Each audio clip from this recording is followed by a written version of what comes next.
இந்த மாதிரி ஹியூமனோட irresponsible ownership, அப்புறம் ப்ரீடிங், தப்பான ப்ரீடிங், இந்த காரணங்களாலே இந்த பிட்புல்ன்ற டாக் பல நாடுகளில் பேன் பண்ணப்பட்டிருக்கு.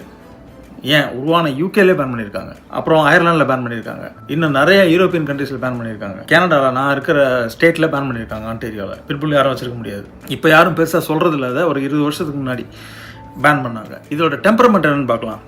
இது ரொம்ப பீப்புள் ஓரியன்ட் டாக்.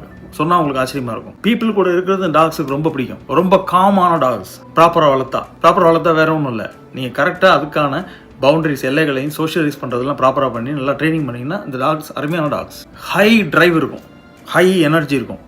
இந்த குண்டா ஸ்டாக்கியாக இருக்கிற டாக்ஸுக்கு பவர் ஸ்ட்ரென்த் அதிகமாக இருக்கும்.